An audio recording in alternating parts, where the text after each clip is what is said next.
For the first time in their school's history, the Davison Cardinals are atop the Michigan high school football world in the Division I level.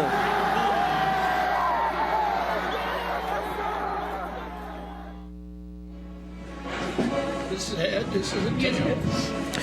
The last time out, a convincing 37-6 road win ended the regular season on a high note with a Saginaw Valley Red League title for the Davison Cardinals.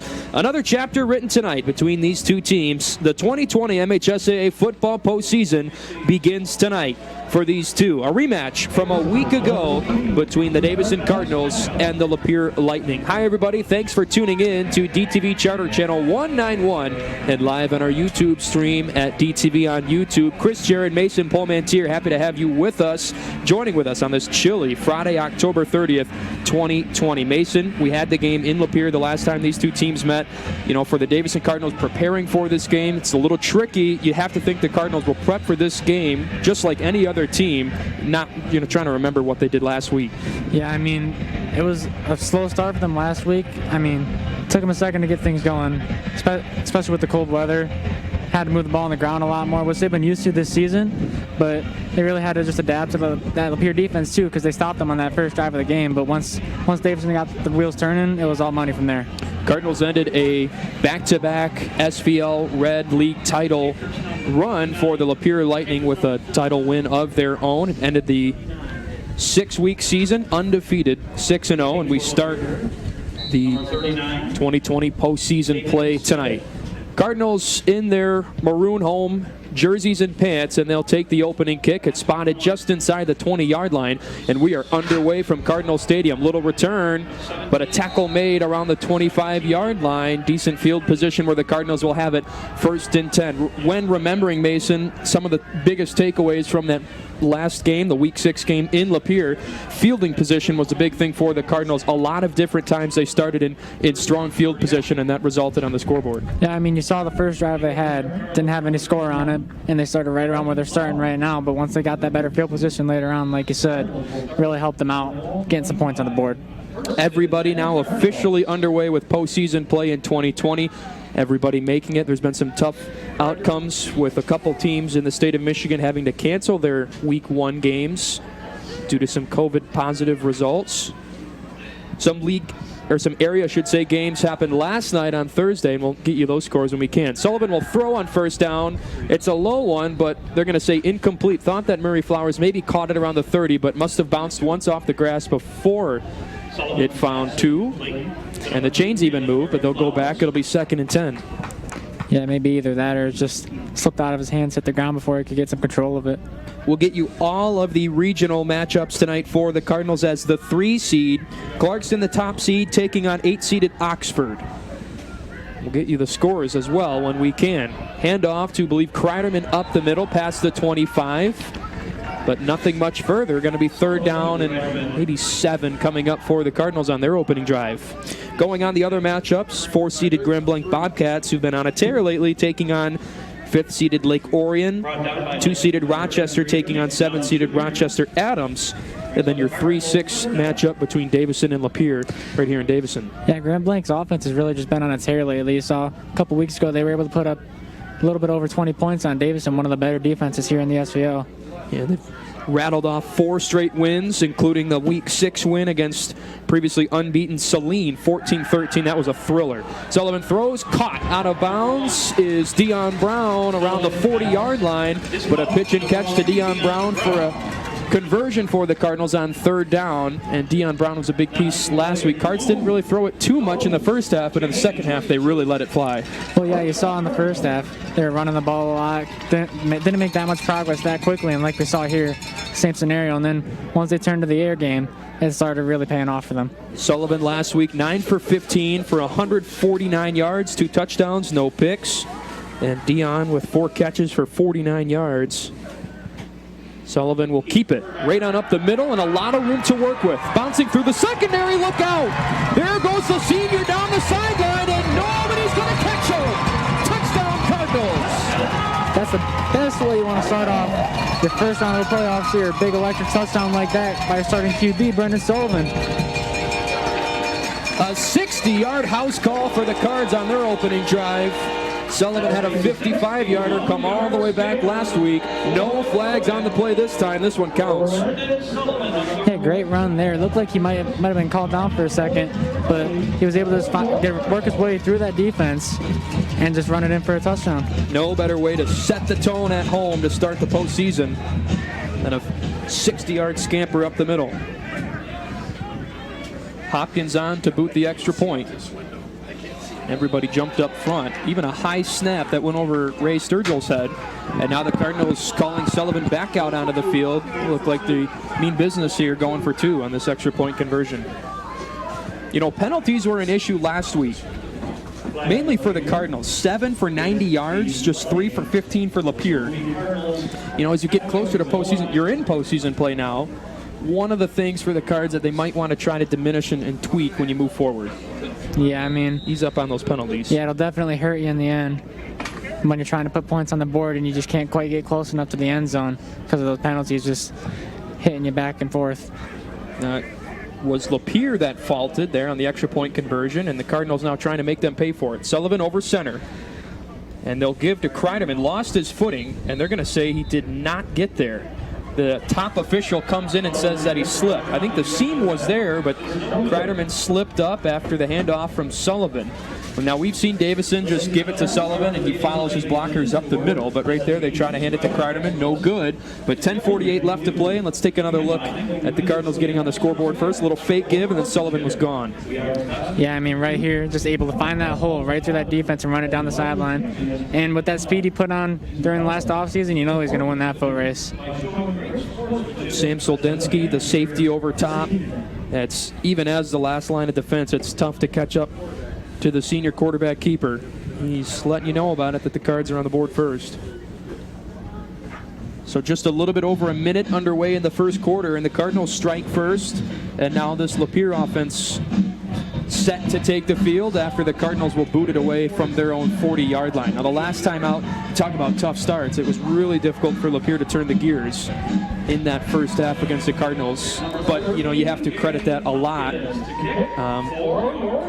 to the position lack of depth that they've had in the quarterback spot. I mean, you never planned for that at the beginning of the season. Yeah, I mean, they're forced to just give it to McKenna, who had to run the ball a lot.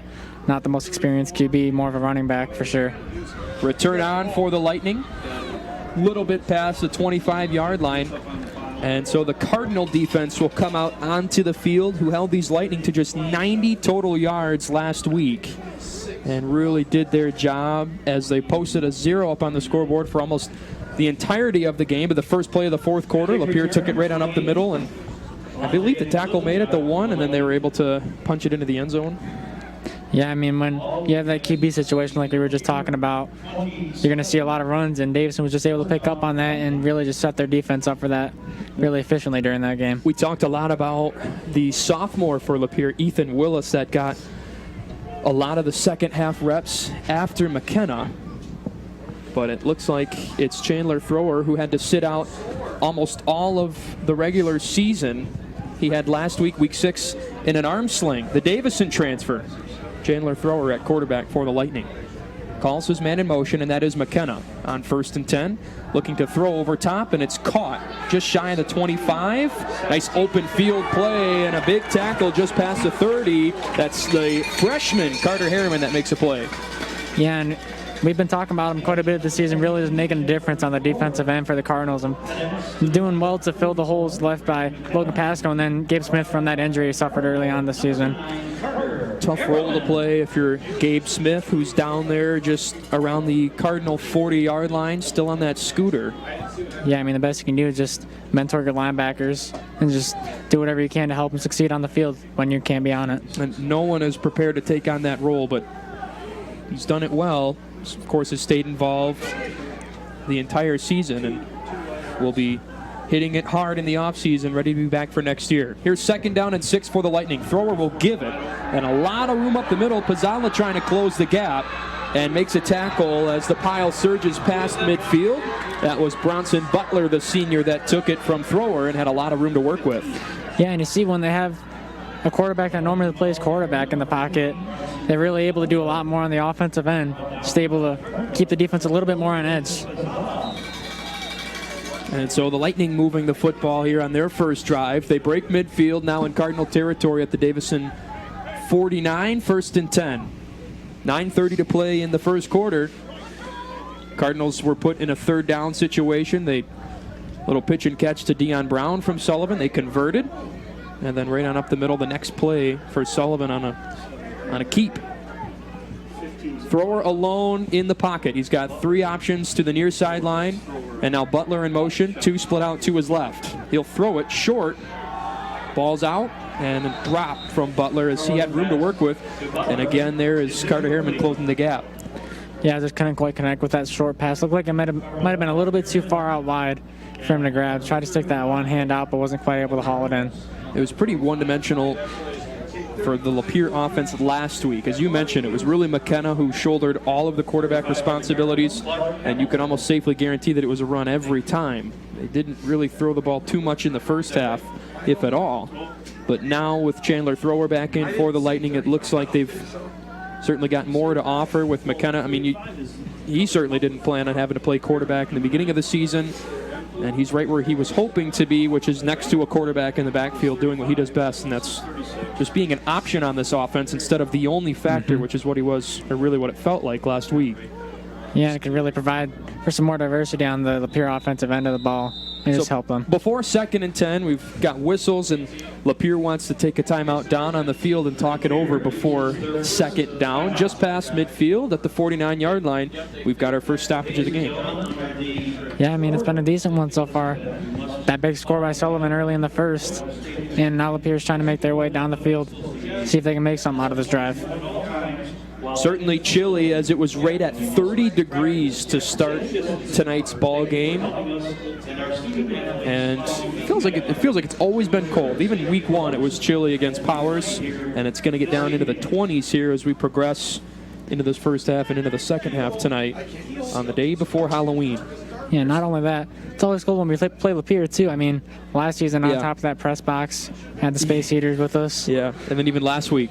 There's the Cardinal fans that have come out, and this is really the first home game that the Cards have been able to open it up a little bit in terms of the fans. Everything was restricted to 2 tickets per participant before that. Homecoming against Heritage was supposed to be it before that game was capped. McKenna with room to work with, bouncing past the 40 and loose on the near sideline. Knocked out of bounds around the 20-yard line, and the Lightning meaning business on their first drive tonight. Yeah, big tackle there by Warren, able to knock him down on what could have been a touchdown run there. Just took him to the outside and couldn't quite beat the defense. A lot of speed for McKenna as he was able to work the near sideline and had a lot of speed. Some big blocking up front as well that he was able to work with.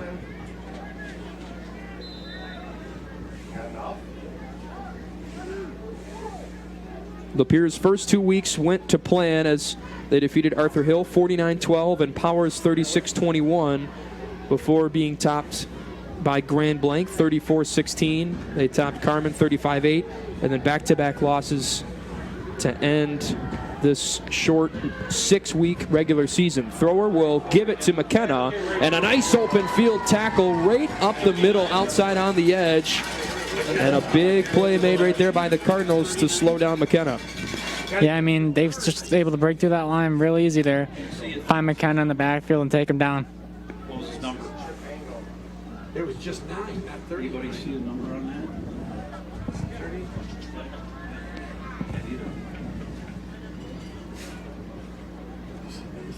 Okay. 34. I know where he's in the back. 35. So now a 2nd down and 11 after a nice tackle up front. The D-back right in the middle. Okay. 2 options out to the right and left. And McKenna in the backfield for Thrower. A little pressure. He'll keep it himself up the middle. Hit around the 15-yard line. Make it maybe the 17. And the Cardinals forcing a 3rd down as they're starting to tighten up the defensive pressure here.